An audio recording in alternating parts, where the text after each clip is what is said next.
Pessoal, vamos falar hoje sobre histologia do sistema reprodutor masculino.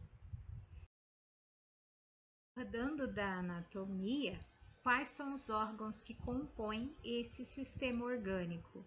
A gente tem um par de gônadas, que são os testículos. Esse par de gônadas estão localizados fora da cavidade abdominal, na estrutura do saco escrotal. Eles ficam localizados na parte posterior, né, desse saco escrotal e bem do ladinho dele, saindo dos testículos, existe uma rede de canais pequenos que se conectam com outros canais que estarão posteriores aos testículos, que são os canais do epidídimo. Esse canal do epidídimo, ele dá sua sequência a um canal que vai passar posterior e já sendo levado para dentro da cavidade abdominal, que são os pares dos canais deferentes. Eles seguem em canal ascendente na direção ali da bexiga urinária. Ele vai passar pelos lados da bexiga urinária, são pares, né? Um de cada lado, e eles desembocam na uretra. A uretra, antes de receber o canal deferente, ela recebe também as secreções de um par de glândulas, que são as vesículas seminais, e uma glândula maior que recebe já a passagem da uretra como uma uretra prostática, que é a glândula da próstata. Tanto a glândula vesícula seminal como a glândula da próstata vão estar contribuindo com a composição do líquido seminal. Na sequência, essa uretra prostática vai dar origem à uretra propriamente dita, a qual passa por dentro do canal uretral do pênis, como vocês veem aí na figura. Nessa outra imagem, a gente tem o sistema reprodutor masculino numa visão lateral, na qual a gente não consegue ver todos os órgãos pares, né, na sua tridimensionalidade. Mas a gente consegue ver melhor a sua estruturação do ponto de vista histológico. Aí, essa é uma imagem do Junqueira Carneiro. A gente tem sinalizada em amarelo e com um certo aumento, né, na estrutura, que a gente tem aí o par de testículos, que são as gônadas masculinas. Esses testículos, eles ficam colocados dentro de uma bolsa escrotal, a qual fica colocada também fora da cavidade abdominal. Esse par de gônadas, esses testículos, a gente vai conhecer a estrutura histológica deles hoje e a gente vai ver aí que ele é composto por uma série de canais, série de túbulos que ficam enovelados sobre si no interior desse testículo, no interior desta gônada. E esses túbulos que ficam enovelados dentro do testículo, eles são envolvidos por uma cápsula. Essa cápsula, ela é uma cápsula espessa de tecido conjuntivo denso, denominada túnica albugínea. Aqui nessa imagem, a gente tem uma coloração entre crômico de Gomori. A túnica albugínea, ela tá corada em rosa, um rosa fúcsia, né? Aqui do lado mais voltado para a direita. É um tecido conjuntivo denso modelado.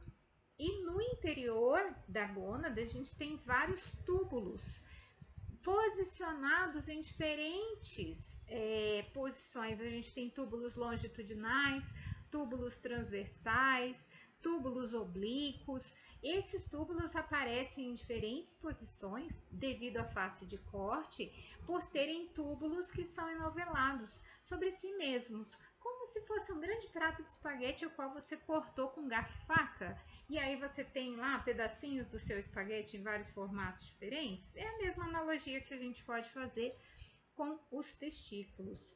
E esses túbulos que estão no interior da gônada masculina, eles recebem o nome de túbulos seminíferos. E é no interior desses túbulos seminíferos que ocorre a espermatogênese, que a gente vai conhecer melhor nessa aula. Aqui, numa outra coloração, a gente tem na coloração de hematoxilina e eosina vários túbulos seminíferos em posições diferentes. A gente tem cortes longitudinais, cortes transversais, cortes oblíquos. Entre os túbulos seminíferos, vocês observem que existe uma coloração mais escura, se deve à coloração do tecido intersticial. Esse tecido intersticial abriga um tecido conjuntivo frouxo, células desse tecido conjuntivo, mas abriga principalmente vasos sanguíneos, nervos e as células de Leydig, que são células importantes do sistema endócrino masculino e que estão localizados aí entre os túbulos seminíferos no interior da gônada masculina dos testículos. Aqui num aumento maior, a gente já consegue observar que no interior dos túbulos seminíferos existe uma série de células, e células com tamanhos, aspectos do núcleo diferentes. Essas células são as células da série espermatogênica. E entre os túbulos seminíferos, o tecido conjuntivo, aí do tecido intersticial e várias células de Leydig entre os túbulos seminíferos. Nessa outra coloração, um artefato de técnica que pode acontecer durante a preparação histológica é esse tecido intersticial e esses túbulos seminíferos, eles teriam uma retração no seu tamanho original, e essa retração promove essa imagem espaçada entre uma estrutura e outra, que não ocorreria numa boa fixação ou numa preparação histológica que não causasse tanto impacto de temperatura que fizesse a retração desses tecidos. Aqui nessa figura, a gente tem todas as células que aparecem no testículo, num corte histológico do testículo, né? Mais abaixo, a gente tem o espaço intersticial e mais acima, o conteúdo dos túbulos seminíferos. Aqui no espaço intersticial, vocês veem que existem fibroblastos, capilares sanguíneos, tudo isso é comum do tecido conjuntivo frouxo. E além disso, vão também aparecer células intersticiais, que são as células de Leydig, células importantes do controle endócrino do processo de espermatogênese, assim como também de todas as características sexuais masculinas. E também existem as células mioides, que são células capazes de contrair, que vão ajudar na contração do túbulo seminífero, mas que não são células musculares. No interior do túbulo seminífero, nós temos as células de Sertoli, que são células importantes da regulação endócrina da gônada masculina. As células de Sertoli vão sustentar, vão nutrir, vão acompanhar o desenvolvimento das células da série espermatogênica até que os espermatozoides estejam prontos. E quais são essas células da linhagem espermatogênica? Nós temos na base do túbulo seminífero as espermatogônias, são as primeiras células que dão início ao processo de multiplicação, proliferação celular típica da espermatogênese, e também que posteriormente vai ocorrer a diferenciação celular. As espermatogônias, elas podem acontecer em dois tipos: as claras e escuras, as A ou B. Vários autores colocam nomes diferentes, mas basicamente são espermatogônias que vão permanecer como espermatogônias a vida toda no interior da gônada, ou espermatogônias que vão entrar em processo de divisão celular e promover a proliferação em outras células da espermatogênese. Depois que elas se dividem, as próximas células a surgir são os espermatócitos. Espermatócitos, eu costumo brincar e falar que ela tem cara de brigadeiro. Por quê? Porque a cromatina no interior do núcleo é uma cromatina condensada que faz a gente lembrar aqueles chocolates granulados de brigadeiro. Esses espermatócitos ainda se dividem mais 2 vezes, tá? E aí a gente vai ter espermatócitos primários e secundários. A diferença visual que nós temos na lâmina histológica entre espermatócitos primários e secundários é uma sutil diferença de tamanho, muito difícil de ser percebida na microscopia de luz, mas facilmente diferenciada na microscopia eletrônica de transmissão. Nós temos aí características interessantes, algumas células que podem parecer com fases da divisão celular da meiose, porque a gente vai flagrar essas células no exato momento da divisão. Mas não tem nenhum problema, a gente caracteriza todo mundo como espermatócito e está tudo resolvido. Depois que elas dividiram e proliferaram bastante, a gente vai ter uma série de células que não vão dividir mais. Elas apenas vão se modificar fisicamente, morfologicamente, para que elas se diferenciem, desde espermátides, já numa fase inicial, mais arredondada, elas vão alongando, as organelas vão se organizando, vai ocorrendo uma certa perda de citoplasma, para que essa célula fique cada vez mais compactada. A gente vai ter espermátides mais alongadas. Enquanto estiver preso no citoplasma da célula de Sertoli, ainda são células em diferenciação. A gente só vai caracterizar como espermatozoide o que estiver livre na luz do túbulo seminífero. Aí, um túbulo seminífero muito bonito, bem caracterizado, com todas as células da espermiogênese e da espermatogênese bem evidentes. Lá na base a gente tem as várias espermatogônias, os espermatócitos, como eu falei, a diferença de espermatócito primário para secundário é uma sutil diferença de tamanho, e como o tamanho na face de corte da microscopia de luz é algo muito relativo, a gente não tem como afirmar com absoluta certeza qual é o primário e qual é o secundário. Mas aí a gente vê a formação das espermátides, começam a surgir espermátides redondinhas, e logo em seguida espermátides mais alongadas, com o núcleo bem compactado, mais alongado, mas enquanto estiver preso no citoplasma da célula de Sertoli, que é o caso dessas todas que estão aí, ainda é espermátide. Só vai ser espermatozoide se estiver livre na luz do túbulo seminífero. Nessa imagem aqui, que é outra coloração entre crômico de Gomori, a gente já vê todas as células da série espermatogênica e existe lá na luz do túbulo seminífero espermatozoides livres. Aí sim, a gente tem todas as células que compõem o processo espermatogênico chegando até espermatozoides na luz. Que é a diferenciação, né, que ocorre na espermiogênese. A gente tem aí, né, as células na parte de cima dessa figura, que vem desde espermátide redonda, alongando, compactando o núcleo, compactando cromatina, formando a vesícula acrossômica, que nada mais é que um monte de vesícula do Golgi que se junta para formar um capacete enzimático para o nosso espermatozoide.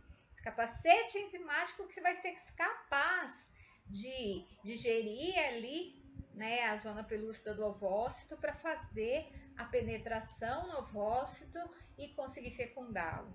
Né? Também vai ser um motorzinho do espermatozoide, esse monte de mitocôndria que vai se localizar aí em torno, né, do centríolo, né, que vai formar posteriormente o axonema, né, e formar, por fim, a cauda do espermatozoide.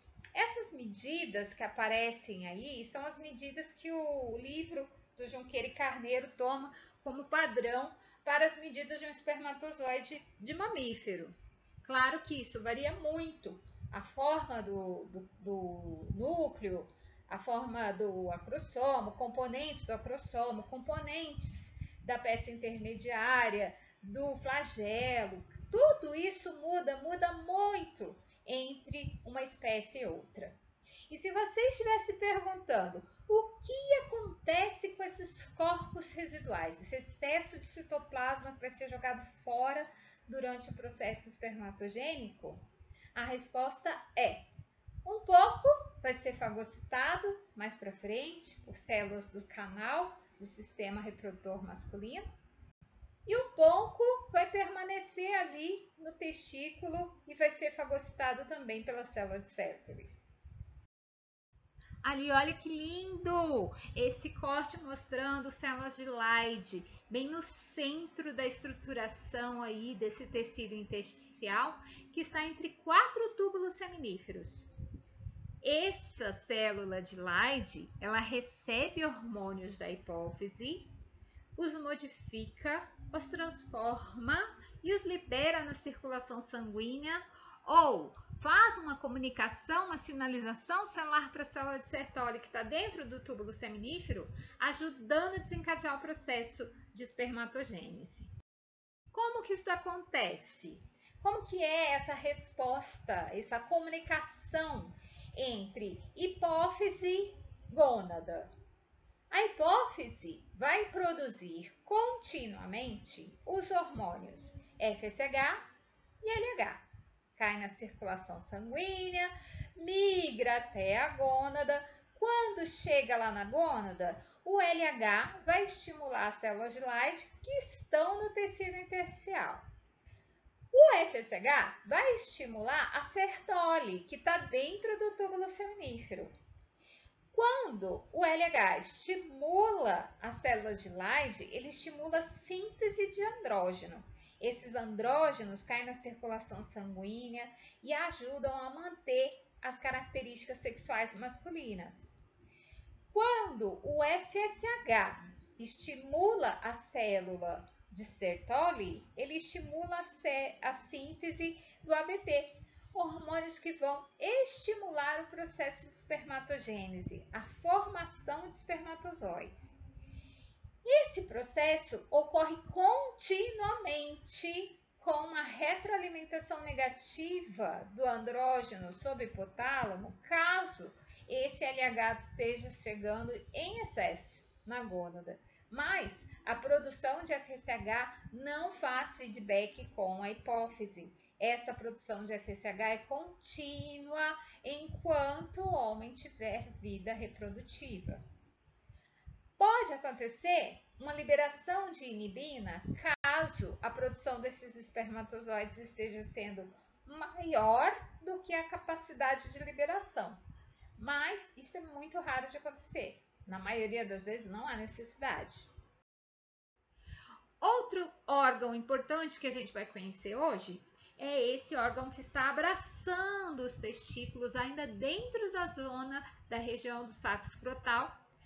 Esse canal que abraça o testículo e recebe uma rede testicular, uma rede de canais que vão levar os espermatozoides para fora da gônada na direção do epidídimo, e esse epidídimo vai conduzir esses espermatozoides adiante. Olha aqui, eu tenho uma imagem, um tricrômico de Goldman, que do lado esquerdo está o testículo e do lado direito está o epidídimo. Já dá para perceber claramente com a diferença morfológica entre os dois. Do lado esquerdo, eu tenho o testículo com os túbulos seminíferos e no interior dos túbulos seminíferos toda a série espermatogênica. E no lado direito, eu tenho o epidídimo cheio de espermatozoides na luz dos túbulos. Também é formado por uma série de túbulos enovelados sobre si, de tal forma que eu vejo cortes desses túbulos transversais, longitudinais, oblíquos, em curva, de várias posições diferentes.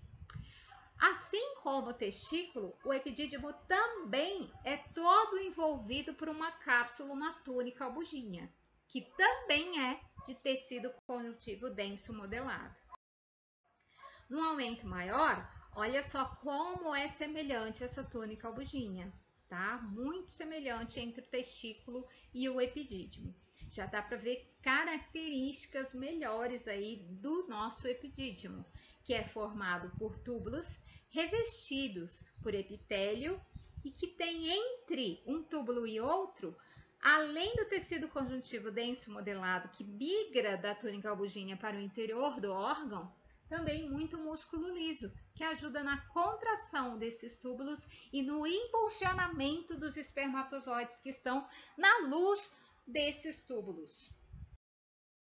Olha aqui o mesmo epidídimo na coloração de hematoxilina e eosina, só que no interior desses túbulos não existe espermatozoide. Tá muito bonito para mostrar o revestimento epitelial que esses túbulos têm. Esse epitélio, como é um epidídimo já na sua região mais caudal, ele é um epitélio pseudoestratificado, cilíndrico, com estereocílios ou estereociliado. Tá? E entre os túbulos, muita célula muscular lisa e tecido conjuntivo denso. Aqui um aumento maior para a gente ver o epitélio de revestimento do epidídimo, pseudoestratificado, cilíndrico, com estereocílios. E entre esses túbulos, fibras musculares lisas e um tecido conjuntivo denso, modelado.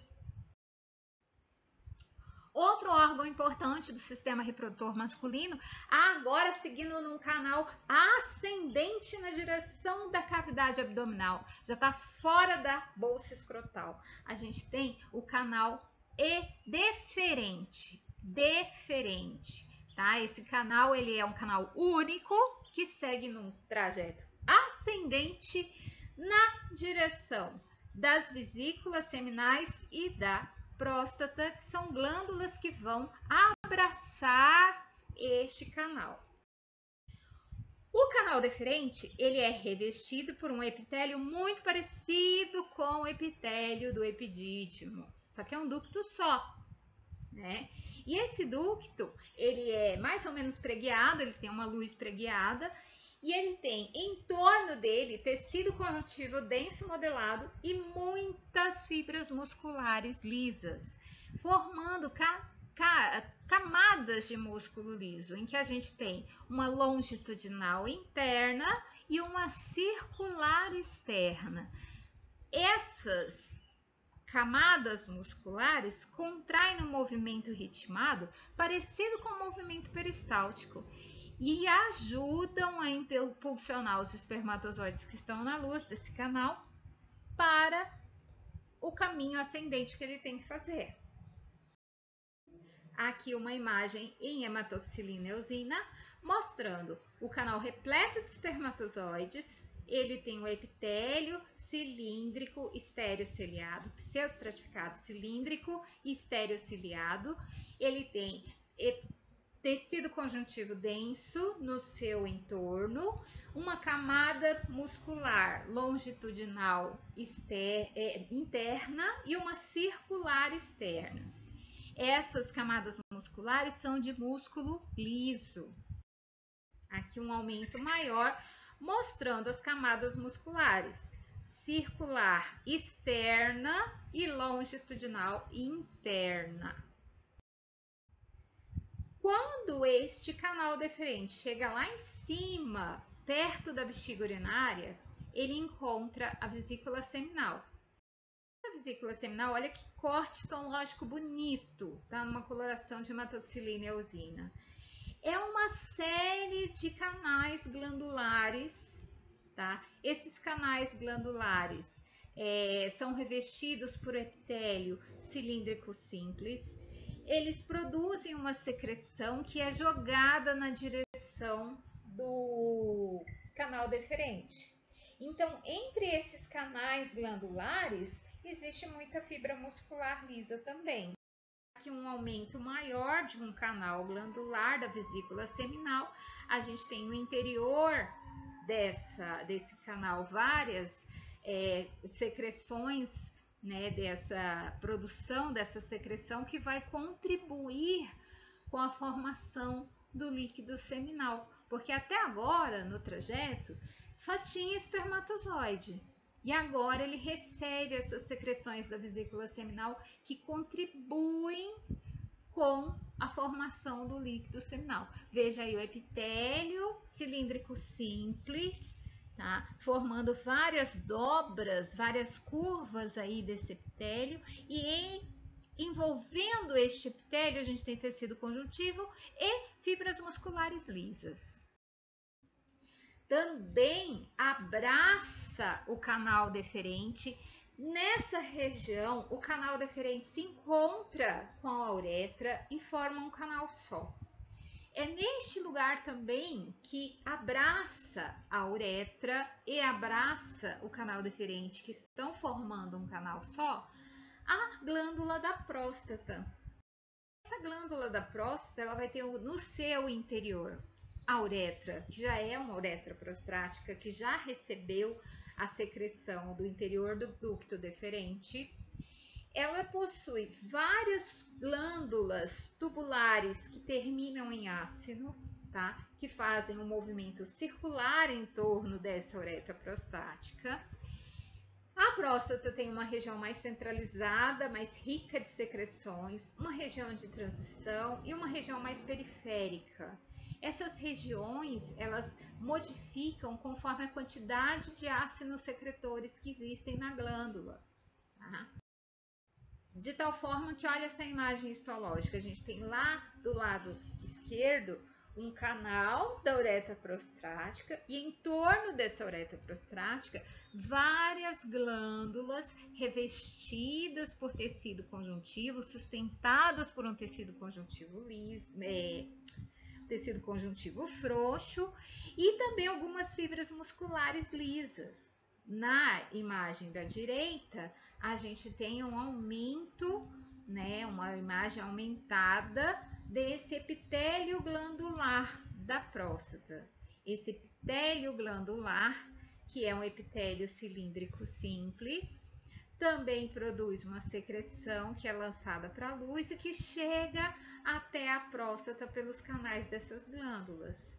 Entre cada uma dessas unidades glandulares existem também muitas fibras musculares lisas que ajudam a contrair a próstata no momento em que a ejaculação ocorre. Aí uma imagem da próstata já com todas as suas unidades secretoras muito concentradas próximas do canal da uretra prostática. Aqui mais uma imagem das unidades secretoras cheias de secreção no seu interior. Essa secreção só vai ser impulsionada para a luz da uretra prostática no momento da ejaculação. Em outros momentos ela vai sendo acumulada aí na luz dessas glândulas prostáticas. E termina todo o trajeto dos espermatozoides chegando na uretra peniana, já no interior do pênis, que é o órgão copulatório masculino. Um corte transversal do pênis, a gente vai ter o quê?